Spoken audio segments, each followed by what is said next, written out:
Australia's Guantanamo. We look at the role of the Australian Security and Intelligence Organisation in refugee applications and the experience of people held indefinitely in immigration detention. From Melbourne, you're watching The World from Below. I'm Lizzie O'Shea. Lawyer Bernard Collaery and a former Australian Secret Intelligence Service spy are being investigated by the Australian Federal Police and may be charged with disclosing classified information. The investigation relates to revelations from the former ACES officer that Australia spied on East Timor during sensitive negotiations over an oil and gas treaty. The former spy, also known as Witness K, is set to give evidence for East Timor in the dispute over the East Timor Sea Oil and Treaty between Australia and East Timor, currently underway in The Haugue. Mr Collaery is representing East Timor in the proceedings. Both Mr Collaery and Witness K are accused of disclosing classified information, which carries a prison sentence of up to 2 years. The Attorney-General has denied reports he was responsible for the referral to the AFP, which has reportedly come from ASIO. ASIO agents raided the home of Witness K and the office of Mr Collaery in December last year. Agents seized documents and electronic data while Mr Collaery was overseas and cancelled the passport of Witness K. It is not clear whether Witness K will be able to give evidence on behalf of East Timor. Collaery has remained in London, where he is preparing the case at The Haugue, allegedly having been tipped off that he may be prevented from leaving again if he decided to return to Australia. Australia has committed to providing military assistance in Iraq to forces fighting the Islamic State. Prime Minister Tony Abbott has announced aircraft will travel to Baghdad for customs clearance before flying to Erbil for supply of arms to Kurdish fighters.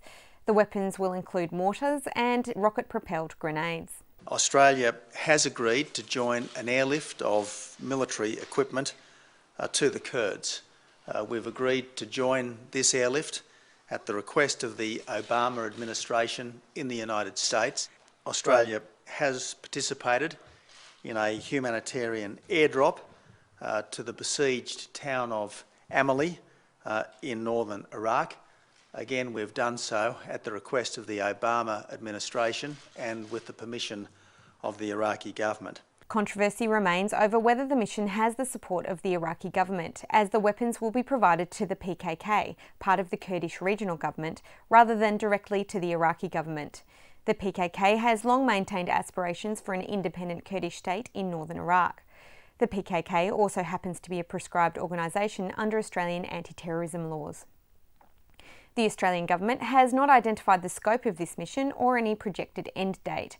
The opposition has agreed to support the coalition government.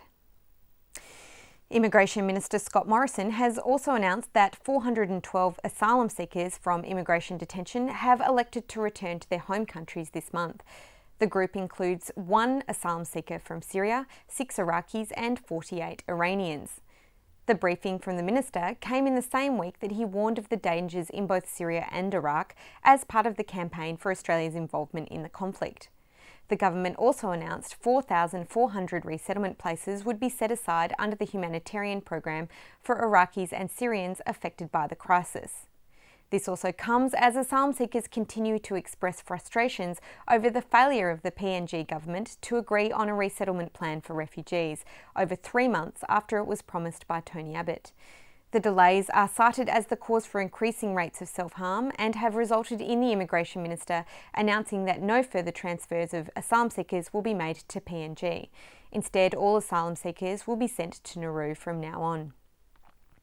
The High Court heard arguments about the lawfulness of Queensland's anti-bikie laws this week in a challenge on behalf of a number of motorcycle clubs. Lawyers argued that the Vicious Lawless Association Disestablishment Act offends any meaningful concept of justice. The court also heard the laws were unconstitutional on the basis that they gave the powers to determine what was a criminal organisation to the executive arm of government rather than the judiciary.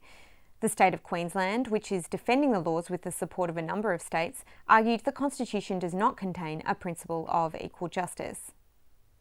The laws have been the subject of strong criticism from a number of civil liberties organisations.